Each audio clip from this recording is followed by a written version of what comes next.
Good morning student. जैसा कि कल वीडियो में हमने महात्मा गांधी और रविंद्रनाथ टैगोर के बारे में पढ़ा था, वो टॉपिक हमारा फिनिश होता है। नेक्स्ट हमारा न्यू टॉपिक है आज, और जिस टॉपिक के बारे में आज जिक्र कर रहे हैं वो बड़ा टिपिकल इंटरेस्टिंग टॉपिक है। टॉपिक है ज्ञान की अवधारणा, स्रोत और प्रकार। Means knowledge concept, source and types. ज्ञान कहीं ना कहीं एक बड़ा ही गूढ़ विषय है। ये बड़ा टचिंग टॉपिक है, इसको हम बड़ा तरीके से ढंग से करेंगे। सबसे पहले हम ज्ञान के कंसेप्ट के बारे में बात करेंगे। ज्ञान क्या है,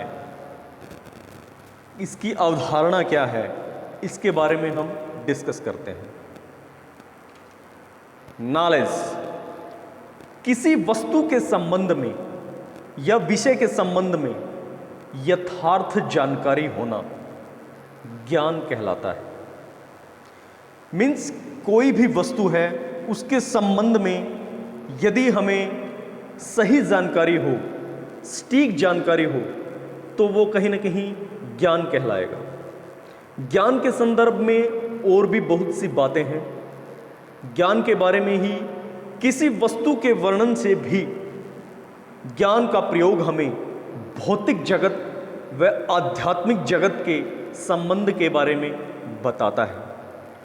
भौतिक जगत, अब बच्चे आपको ये कंफर्म होना चाहिए कि भौतिक जगत कहाँ किसको जाता है। भौतिक संसार, जिस दुनिया में हम रह रहे हैं, जिस दुनिया में हम अपना जीवन यापन कर रहे होते हैं, वो भौतिक जगत है। और भौतिक जगत को अगर देखा जाए तो मनुष्य ने ही इसको अपनी जीवन शैली को सरल बनाने के लिए भौतिक जगत का निर्माण किया है। भौतिक चीज़ों में बहुत सी चीज़ें आती हैं। भौतिक चीज़ों में वो चीज़ें आएंगी जिससे मनुष्य अपने जीवन को सरल बना सकता है, इजी बना सकता है। ठीक है, वो सारी चीज़ें भौतिक जगत के अंदर आती हैं। और भौतिक चीज़ों से भी हमें ज्ञान प्राप्त होता है। भौतिक चीज़ें, हर प्रकार की भौतिक चीज़ें, ऑब्वियसली जैसे हमारा मकान हुआ या फिर कोई फैन हुआ या फिर हर तरीके की चीज़ें जो मनुष्य के जीवन को सरल बनाती हैं, वो भौतिक संसार की श्रेणी में आती है। अब भौतिक चीज़ों से ज्ञान प्राप्ति होती है। यही संबंध आध्यात्मिक चीज़ों से है। आध्यात्मिक चीज़ें अगर देखा जाए तो ये कहीं ना कहीं आध्यात्मिकता का ज्ञान मनुष्य को देता है। ज्ञान के बारे में विद्वानों के अपने अपने मत रहे हैं, क्योंकि ये बड़ा गूढ़ विषय है। इसी तरीके से कुछ विद्वानों ने कहा है, सत्य व ज्ञान एक ही सिक्के के दो पहलू हैं। सत्य व ज्ञान एक ही सिक्के के दो पहलू हैं। सत्य की वास्तविक या सत्य ज्ञान की वास्तविक अनुभूति ही ज्ञान कहलाती है। यानी कि सत्य के बारे में जब हमें जानकारी प्राप्त हो जाती है तो वो कहीं ना कहीं ज्ञान ही कहलाएगा।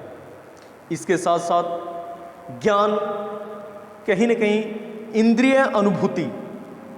अनुभूति के माध्यम से भी ज्ञान की प्राप्ति होती है। इंद्रियां अनुभूतियों में हमारी इंद्रियां जैसे आँख, नाक, कान, त्वचा, इन सब चीज़ों से भी हम जानकारी हासिल कर सकते हैं। चीज़ों के बारे में हमें ये कैसे पता लगता है कि आगे से बस आ रही है, आगे से कोई भी चीज़, यातायात का कोई भी साधन आ रहा है, क्योंकि हमें ज्ञान होता है। और वो ज्ञान कहाँ से होता है? हमें हमारी इंद्रियों से। इंद्रियां, आँखों ने देखा और हमें ज्ञान हुआ कि आगे से बस आ रही है। ठीक है, इसी तरीके से हमें ये कैसे मालूम होता है कि कोई चीज़ गर्म है या ठंडी है? वो जब हम किसी चीज़ को छूते हैं, ठीक है ना, तो स्पर्श करते हैं, तो स्किन हमारी स्पर्श करने का कार्य करती है। ठीक है ना, तो कहीं ना कहीं वहाँ से भी हम बहुत सारा ज्ञान हासिल करते हैं। तो कहने का मीनिंग ये है, जो चीज़ हमें इंद्रियां अनुभव के माध्यम से प्राप्त होती हैं वो ज्ञान का साधन बनती हैं। इसके साथ साथ और भी बहुत से विचारकों ने ज्ञान की परिभाषा को बताया है। आदर्शवाद क्या कहता है? आदर्शवाद चेतना को ही ज्ञान मानता है। आदर्शवाद की ये आइडियोलॉजी रही है, ये कॉन्सेप्ट रहा है कि आदर्शवाद के अकॉर्डिंग जो चेतना होती है मनुष्य के अंदर, उसी से ही जो चीज़ें हमें प्राप्त होती है, चेतन मन से जो चीज़ें प्राप्त होती हैं वही ज्ञान का क्या बनती है? सोर्स बनती है। इसके साथ साथ बच्चे, ज्ञान के संदर्भ में मैं थोड़ा सा और आपको क्लियर करना चाहूँगा कि 3 चीज़ों का संबंधित होना वो ज्ञान के बारे में हमें पूरी नॉलेज देने का कार्य करता है। और वो 3 चीज़ें कौन सी हैं? वो है बच्चे सूचना, मीन्स इंफॉर्मेशन, सूचना इंफॉर्मेशन, उसके साथ ज्ञान नॉलेज और बुद्धिमत्ता। ये तीनों चीज़ें मिलकर ज्ञान की विस्तृत जानकारी एक व्यक्ति को देती है, जिसके माध्यम से सूचना के बारे में जानकारी लेके मनुष्य अपने ज्ञान का विस्तार कर सकता है, ज्ञान को कहीं न कहीं वो रियलाइज़ कर सकता है, अनुभव कर सकता है। तो ये सारी चीज़ें बहुत मायने रखती हैं और ज्ञान के माध्यम से ही हमें जानकारी प्राप्त होती है। ज्ञान के अंदर तथ्यों का अर्थपूर्ण ढांचा भी ज्ञान की श्रेणी के अंदर आता है। इसके साथ साथ बुद्धिमत्ता से हमें कहीं न कहीं जीवन के वास्तविक अनुभवों को, जीवन की वास्तविक सच्चाई को जानने का अवसर मिलता है और सूचनाओं का भंडार हमारे पास होता है। ज्ञान और सूचना दोनों ही किस पर आधारित हैं? ये आदर्शवाद के सोर्स पर आधारित हैं।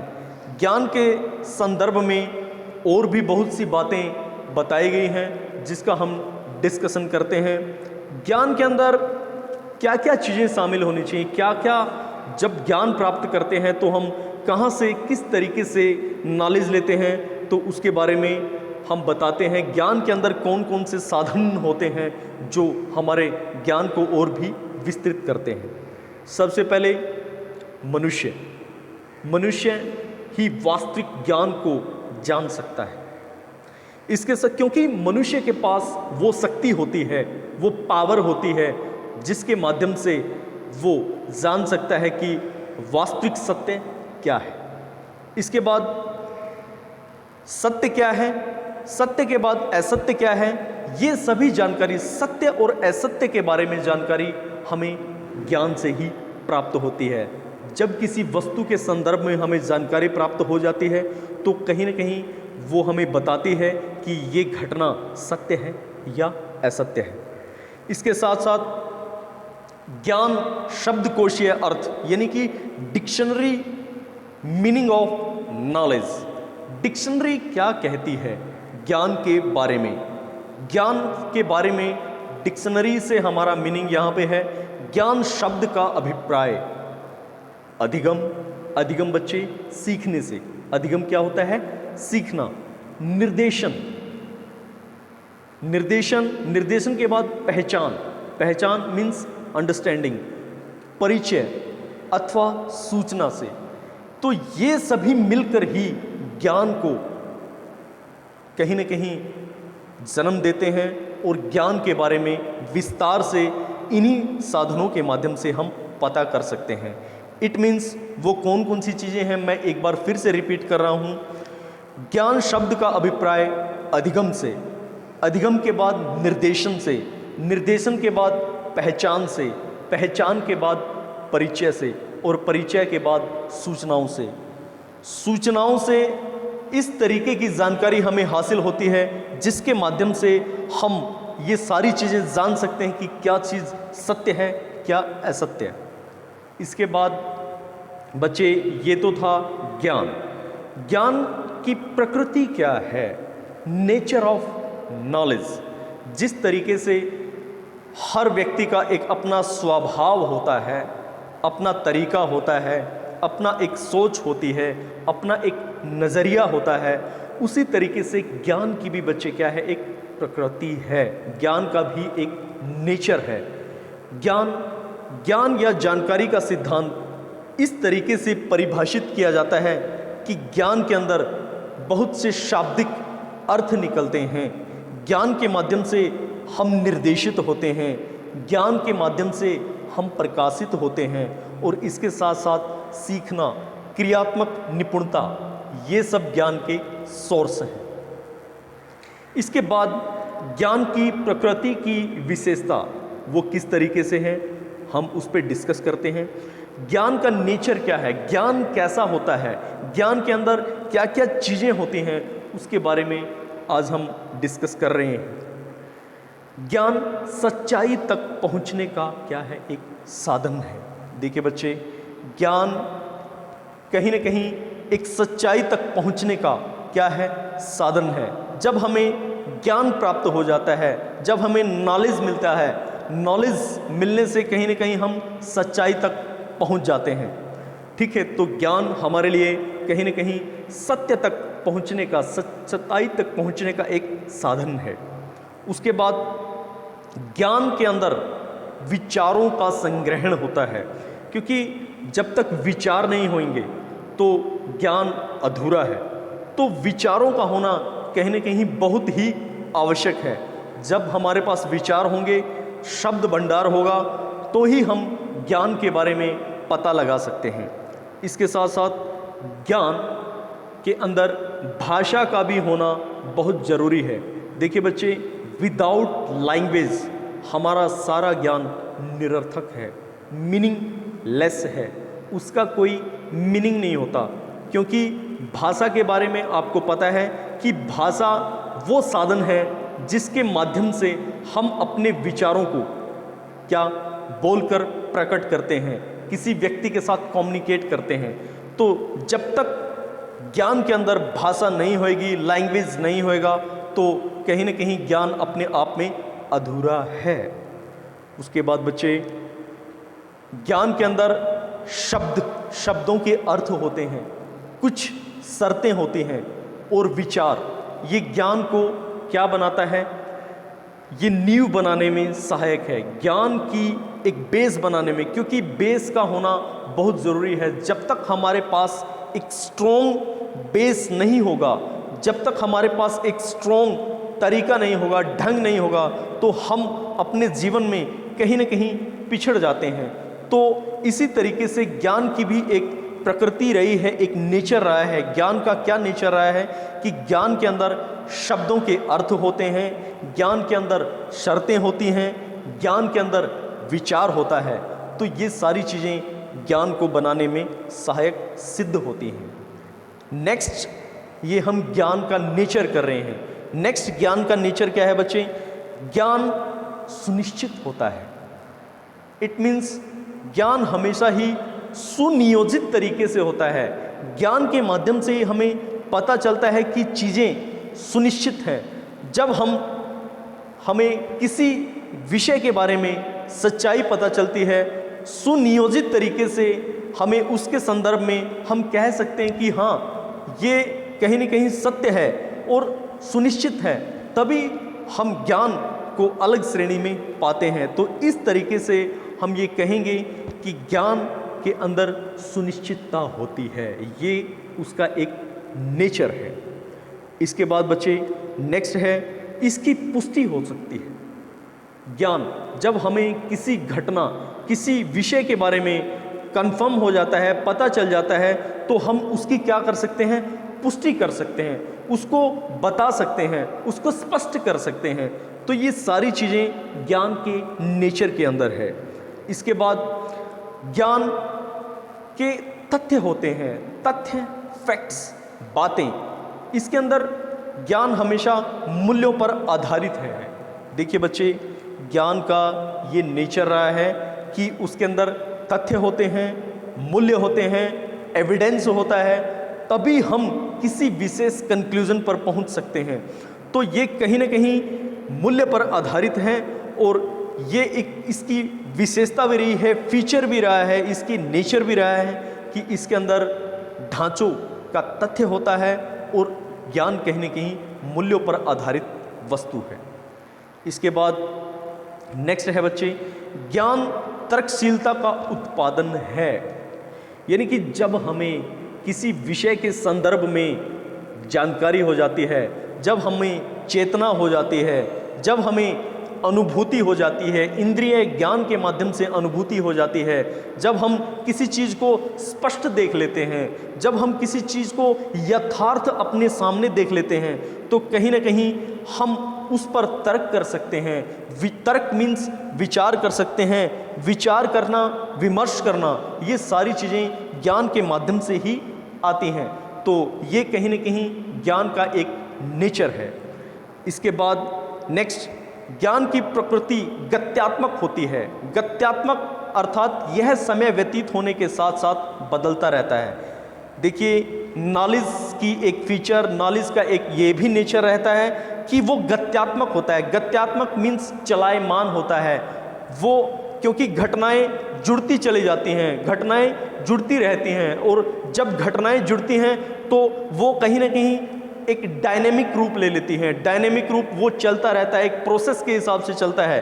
तो इस तरीके से ज्ञान अपने आप में गत्यात्मक होता है। तो ज्ञान का ये नेचर है कि ये टाइम के अकॉर्डिंग जब जब जो भी चीज़ों की जानकारी हमें होती रहती है, ये उस तरीके से बदलता रहता है। नेक्स्ट नेचर क्या है बच्चे? यह मानवीय अनुभवों पर आधारित होता है। देखिए, मनुष्य ही ज्ञान को प्राप्त कर सकता है, ये ऐसा नहीं है, और भी चीज़ें ज्ञान को प्राप्त कर सकती हैं। लेकिन कहीं ना कहीं अगर देखा जाए तो ज्ञान मनुष्य या मानवीय अनुभवों पर आधारित होता है। जितना हमें अनुभव होता चला जाएगा, जितना हमें जानकारी होती चली जाएगी, तो कहीं ना कहीं हमारा नॉलेज और भी गेन होता चला जाएगा। आज मैं इसके बारे में थोड़ा सा और बताना चाहता हूँ। जब भी कोई भी व्यक्ति, कोई भी विद्यार्थी अगर वो अनुभव लेता है, अपने जीवन में एक्सपीरियंसेस लेता है, तो कहीं ना कहीं उसको अधिक जानकारी हासिल हो जाती है। किसी भी तरीके से आप देख लीजिए, जब तक यदि हम अनुभव नहीं ले रहे, यदि हम अनुभव को महसूस नहीं कर रहे, यदि हम अनुभव को अपने अंदर शामिल नहीं कर रहे, तो कहीं ना कहीं हम वो ज्ञान प्राप्त नहीं कर सकते जो ज्ञान हमें प्राप्त होना चाहिए। तो इस तरीके से हम ये कहेंगे कि मानवीय अनुभवों पर ये आधारित होता है। इसके अंदर बहुत से अनुभव शामिल होते हैं। तो कहीं ना कहीं ज्ञान का ये महत्वपूर्ण नेचर है। इसके बाद नेक्स्ट है बच्चे, इसका स्वभाव वस्तुनिष्ठता पर आधारित होता है। देखिए, ज्ञान की एक प्रकृति रही है, एक नेचर रहा है कि ये जो इसका स्वभाव होता है वो वस्तुनिष्ठता पर आधारित होता है। इट मीन्स मल्टीपल तरीके से चलता है, ठीक है ना। ऑब्वियसली देखिए, ज्ञान को हम कहाँ से हासिल कर सकते हैं? ज्ञान को हम यथार्थ तरीके से हासिल कर सकते हैं। इसके बाद ज्ञान को हम अगर देखा जाए तो भौतिक जगत से हम ज्ञान को हासिल कर सकते हैं। इसके साथ साथ आध्यात्मिक जगत से भी हम ज्ञान को हासिल कर सकते हैं। इसके बाद अगर देखा जाए तो विभिन्न तरीके से ज्ञान वास्तविक अनुभवों पर आधारित प्रोसेस है। वास्तविक अनुभवों पर आधारित प्रक्रिया को ज्ञान कहा जाता है। इसके साथ साथ ज्ञान हमें इंद्रियों अनुभवों के माध्यम से भी प्राप्त होता है। इंद्रिय अनुभव आपकी आँख, नाक, कान, त्वचा, ये सब ज्ञान का एक साधन है जो हमें ज्ञान को एक नए तरीके से बताने, समझाने के संदर्भ में जानकारी देता है। इसके बाद एक लास्ट इसकी और नेचर रहती है, वो है इसका जो प्रोसेस है वो विचार युक्त होता है। बच्चे, ज्ञान के अंदर अथाह विचार होते हैं। विचारों के ऊपर ही ज्ञान का नेचर टिका हुआ है। यदि विचार नहीं होंगे, यदि हमारे पास अनुभव नहीं होगा, यदि हमारे पास शब्द भंडार नहीं होगा, तो कहीं ना कहीं ज्ञान निरर्थक है, उसका कोई मीनिंग नहीं है। तो कहने का मीनिंग है ये है कि जो है इसके अंदर, ज्ञान के अंदर, ज्ञान की नेचर के अंदर विचारों का होना बहुत ही आवश्यक है, जो कि इसकी एक प्रकृति है। इस तरीके से हम ये कह सकते हैं कि ज्ञान अपने आप में सुनियोजित ढंग है, सुनियोजित तरीका है, और ये कहीं न कहीं वास्तविक अनुभवों पर आधारित है, यथार्थ पर अनुभव ये आधारित है। जब हम किसी चीज़ को अपने सामने देख लेते हैं, जब हम किसी घटना को अपनी आंखों के सामने देख लेते हैं, तो हम उसके संदर्भ में जानकारी प्राप्त कर लेते हैं, तो यही क्या है? ज्ञान है। तो अंत में हम ये कहेंगे, जो व्यक्ति यथार्थ है, जो व्यक्ति भौतिक चीज़ों से अनुभव लेता है, भौतिक चीज़ों से अनुभव लेके आध्यात्मिक चीज़ों से अनुभव लेता है, वो ज्ञान की श्रेणी है, और इंद्रियां इसमें महत्वपूर्ण भूमिका निभाती हैं। That's it. आज के लिए इतना ही बच्चे। आज हमने इसके कॉन्सेप्ट के बारे में पढ़ा कि नॉलेज क्या है, इसका कॉन्सेप्ट क्या है। कल हम आगे अपनी वीडियो में इसके टाइप्स के बारे में पढ़ेंगे। Thank you.